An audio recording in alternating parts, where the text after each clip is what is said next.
le 10 février 2026. La mine d'or la plus sophistiquée du nord du Burkina Faso s'est éteinte. Pas une panne, pas un accident, un ordre. Les broyeurs ont cessé de rugir, les convoyeurs se sont figés, les projecteurs, ce mur de lumière visible depuis les satellites, ont clignoté une fois. Puis plus rien. Dans les puits, la ventilation s'est tue. Dans la salle de contrôle, les ingénieurs étrangers ont paniqué, les générateurs de secours avaient peu de carburant, parce qu'ils avaient vécu des décennies branchés au réseau national. Ils ont appelé, ils ont hurlé. Contrats. Statut prioritaire. Perte pour Toronto, perte pour Paris. Chaque minute de silence coûtait des millions. Au bout de la ligne, aucune justification. Une voix calme, nouveaux ordres. Le réseau est sous commandement souverain. Aedoba Isis. Ce n'était pas une coupure technique, c'était une exécution politique. Pendant 60 ans, la carte énergétique du Sahel a suivi une logique brutale extraction. D'abord, population ensuite. Des lignes à haute tension passaient au-dessus des villages sans s'y arrêter, portant l'électricité directement aux mines et aux sites d'extraction détenus par des intérêts étrangers. En dessous, on cuisinait au charbon. Les cliniques n'avaient pas de froid pour les vaccins. Les enfants lisaient à la bougie, tandis que l'énergie courait vers les machines qui vidaient la terre. Le matin du 10 février, Ibrahim Traoré a signé la doctrine civile d'abord, un papier simple, une conséquence terrifiante en période de tension. Hôpitaux, écoles et quartiers résidentiels passent avant l'industrie. Les sites d'extraction étrangers deviennent niveau 3. Les premiers coupés, et cette nuit-là, le réseau a obéi. Ce décret n'était pas une improvisation. Il était l'aboutissement d'un diagnostic froid. Depuis 60 ans, l'infrastructure électrique de l'Afrique de l'Ouest a été dessinée pour servir l'extraction. Des lignes à haute tension traversaient la savane sur des centaines de kilomètres pour alimenter des mines d'or et de manganèse contrôlées par des intérêts occidentaux. Les villages situés sous ces câbles restaient dans l'ombre. Ce n'était pas un oubli, c'était un modèle. Quand l'électricité devient prioritaire pour l'actionnaire et secondaire pour le citoyen, la dépendance devient normale. Ibrahim Traoré a regardé cette carte et a vu un circuit colonial encore actif. Le réseau n'était pas neutre. Il était programmé. Programmé pour garantir une énergie subventionnée aux sites d'extraction pendant que l'on expliquait aux habitants que le système était surchargé. La doctrine civile d'abord a inversé cette hiérarchie. En cas de pic de demande ou de pénurie, les hôpitaux, les écoles et les quartiers résidentiels sont prioritaires. Les consommateurs industriels, en particulier les sites d'extraction détenus par des intérêts étrangers, passent au troisième rang. Ce principe ne vise pas la confrontation immédiate, il vise la reprogrammation. Quand la demande a culminé dans la nuit du 10 février, le système automatisé a exécuté la nouvelle logique. Les blocs opératoires sont restés éclairés. Les concasseurs ont été arrêtés. Le message était clair: si vous voulez sécuriser votre production, construisez votre propre centrale. Ce geste a déclenché une onde de choc au-delà du désert. Les investisseurs ont compris que le coût réel de l'extraction au Sahel allait changer. Sans électricité nationale bon marché, les marges se contractent. Et quand les marges se contractent, le pouvoir de négociation bascule pour les habitants, et ce n'était pas une panne. C'était une inversion symbolique. Quand l'État décide que la vie prime sur le dividende cesse d'être intouchable. Couper une mine est un signal.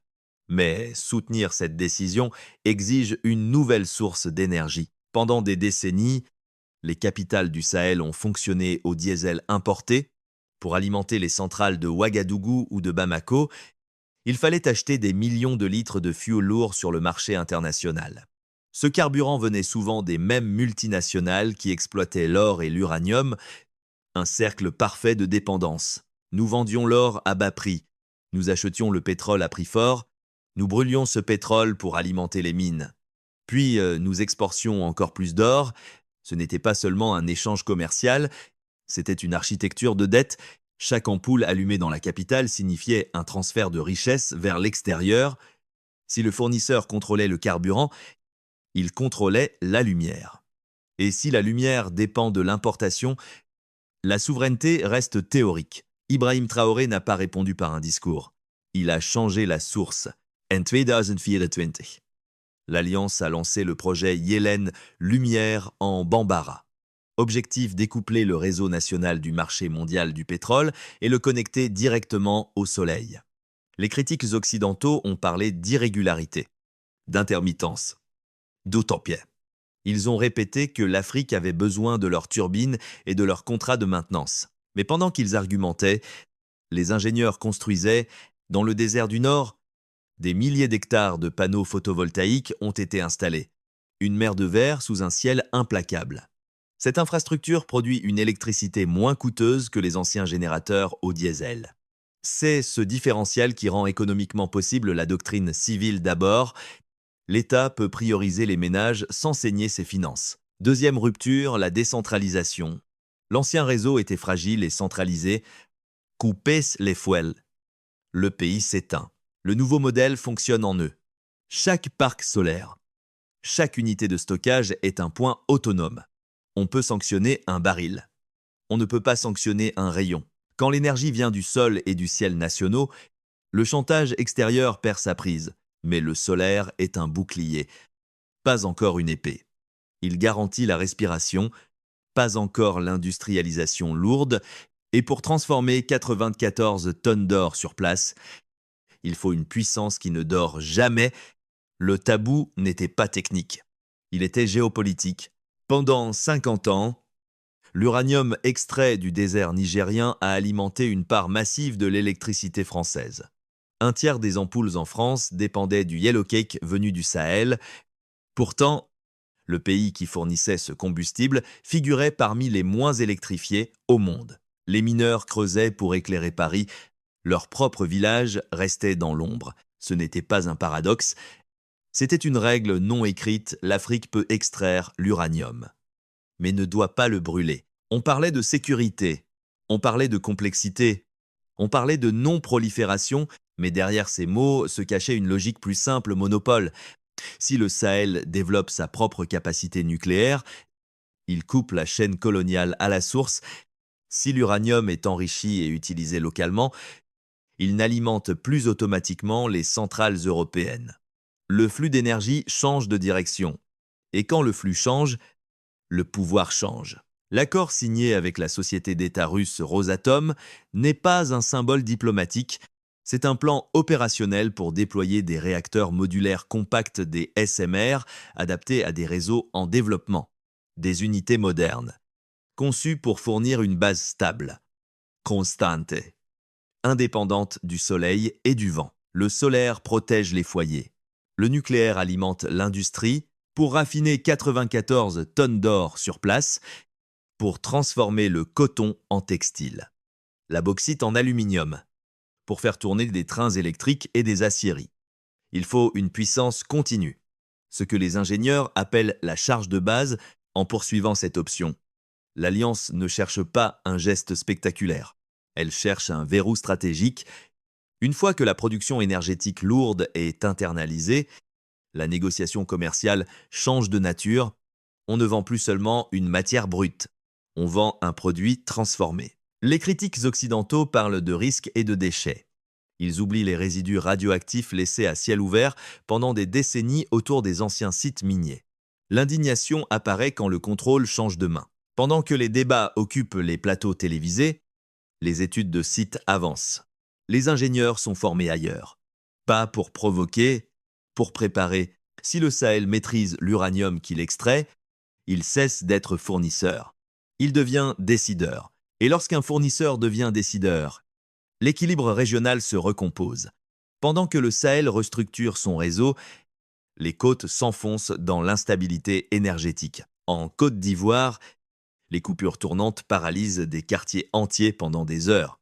À Abidjan, le bruit des générateurs diesel remplace celui des bureaux et des usines. Au Ghana, le phénomène du doomsor lumière éteinte. Lumière allumée revient hanter Accra. Ce contraste n'est pas accidentel. Il révèle deux modèles. Les États côtiers ont privatisé leur secteur électrique. Ils ont confié la production à des opérateurs indépendants liés à des contrats libellés en dollars et en euros. Ils ont misé sur le gaz importé et sur des barrages hydroélectriques dépendant des pluies. Quand les monnaies locales chutent, le coût du carburant explose. Quand les pluies diminuent, les réservoirs se vident. Quand les investisseurs protègent leurs marges, les citoyens paient l'addition. Ce n'est pas une crise technique, c'est une vulnérabilité structurelle. En choisissant de garder le contrôle public du réseau et d'investir dans des ressources endogènes solaires aujourd'hui, nucléaire demain, l'Alliance a choisi la sécurité énergétique plutôt que l'optimisation financière à court terme. La différence apparaît maintenant. Un réseau privatisé répond d'abord au contrat. Un réseau souverain répond d'abord à la population. Lorsque les centrales côtières doivent importer du gaz à prix élevé, l'inflation entre directement dans la prise électrique. Lorsque la production dépend de la pluie, la planification dépend du climat. On espère, au lieu de décider, Ibrahim Traoré a observé ces fragilités et a opté pour une autre logique: diversifier les sources. Réduire l'exposition au marché extérieur. Construire des capacités internes. Ce n'est pas une réaction à une crise immédiate. C'est une anticipation. Aujourd'hui, pendant que les capitales côtières gèrent des pénuries. L'Alliance inaugure des parcs solaires et prépare une capacité nucléaire. Ce renversement psychologique est puissant. Pendant des années, Ouagadougou regardait Abidjan comme un modèle de prospérité lumineuse. Désormais, la lumière vacille au sud pendant que le nord consolide son réseau. Quand l'électricité cesse d'être stable, la légitimité politique tremble. Quand les élites doivent allumer leurs propres générateurs, la promesse de stabilité s'effrite. Les populations commencent à comparer. Elles observent que, dans un modèle, l'énergie dépend des marchés internationaux. Dans l'autre, elle dépend d'infrastructures construites localement. Si cette dynamique continue, le flux régional d'électricité pourrait s'inverser. Le Sahel ne serait plus client, mais fournisseur. Et lorsqu'un ancien importateur devient exportateur, la négociation change de camp. On peut imprimer de la monnaie, on ne peut pas imprimer des kilowatts. L'énergie est la base invisible de la souveraineté. Celui qui contrôle la base contrôle le rythme. Et lorsque le rythme change, la hiérarchie régionale suit. Mais l'enjeu dépasse les mines, les contrats et les marchés. Il touche quelque chose de plus profond, la capacité d'un peuple à imaginer son avenir. La pauvreté n'est pas seulement un manque d'argent, c'est un manque d'énergie. Dans un village du Sahel, le destin d'un enfant a longtemps été limité par un détail cruel: le coucher du soleil. Quand la lumière disparaît, le travail s'arrête, la lecture s'arrête, l'apprentissage s'arrête.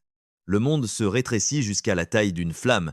En priorisant les hôpitaux, les écoles et les quartiers résidentiels, la doctrine civile d'abord ne distribue pas seulement des kilowatts, elle distribue du temps, des heures de vie qui étaient volées par l'obscurité, et c'est précisément là que se cache le danger.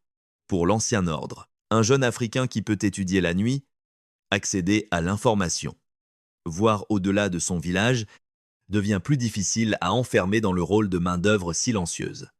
L'électricité n'éclaire pas seulement les maisons, elle éclaire la conscience quand l'énergie devient stable.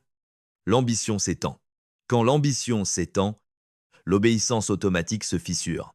C'est pourquoi la stratégie énergétique de l'Alliance n'est pas un simple programme d'infrastructure, c'est une guerre de long terme sur la chaîne de valeur.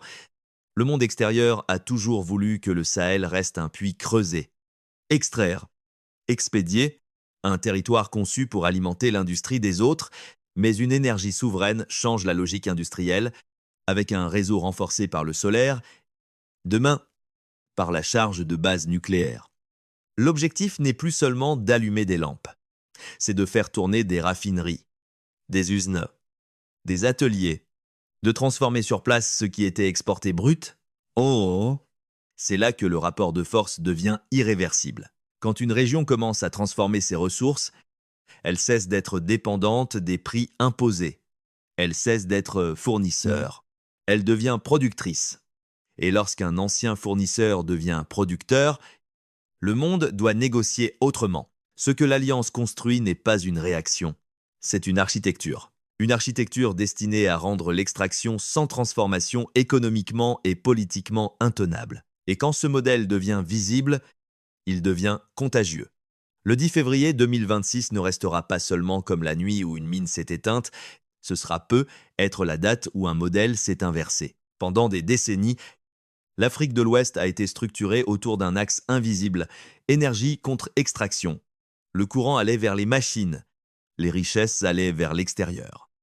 Les populations s'adaptaient au reste. Ce cycle semblait immuable. Il ne l'était pas. En reprogrammant le réseau, en lançant le solaire, en préparant le nucléaire, l'Alliance ne cherche pas un affrontement frontal, elle construit une autonomie progressive. Chaque mégawatt internalisé réduit une dépendance. Chaque infrastructure locale ferme une porte au chantage extérieur. Mais cette trajectoire ouvre aussi des scénarios si le modèle tient. Le Sahel peut devenir exportateur d'électricité et transformateur de ses ressources. Dans ce cas, la hiérarchie régionale sera redessinée. Les anciens centres devront négocier avec les anciennes périphéries. Si le modèle est bloqué par sanctions, pression financière ou instabilité interne, le coût sera élevé. Les investissements engagés deviendront vulnérables.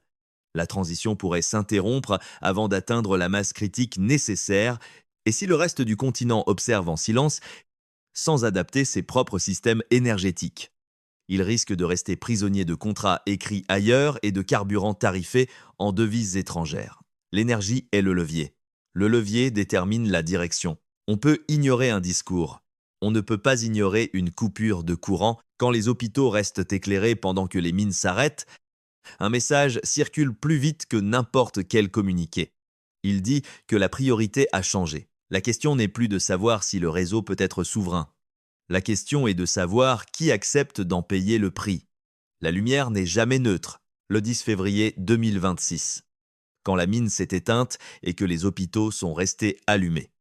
Un principe a été gravé dans le réseau, l'énergie est un droit stratégique. Pas une faveur contractuelle, ce basculement dépasse un décret, il redéfinit la valeur. Pendant des décennies, le Sahel exportait des matières premières et importait des décisions. L'électricité suivait la même trajectoire produire pour d'autres. Dépendre des autres. En inversant la priorité, l'Alliance a envoyé un signal simple, la chaîne de valeur doit rester là, où la ressource naît. Si ce modèle est consolidé solaire comme bouclier, nucléaire comme base industrielle, alors l'extraction brute deviendra économiquement obsolète. Les 94 tonnes d'or ne quitteront plus le territoire comme un minerai, mais comme un produit transformé. Le coton ne sera plus une fibre, mais un textile. Le minerai ne sera plus une roche, mais un alliage. Si ce modèle échoue, la dépendance reviendra sous une autre forme. Les contrats changeront de nom. Les flux resteront orientés vers l'extérieur. L'enjeu n'est donc pas seulement technique, il est civilisationnel. Quand un continent maîtrise son énergie, il maîtrise son temps. Quand il maîtrise son temps, il maîtrise sa trajectoire.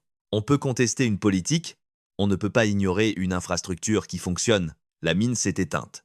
Le réseau, l'OI, a changé de logique. La vraie question n'est plus qui contrôle l'or. La vraie question est qui contrôle l'interrupteur.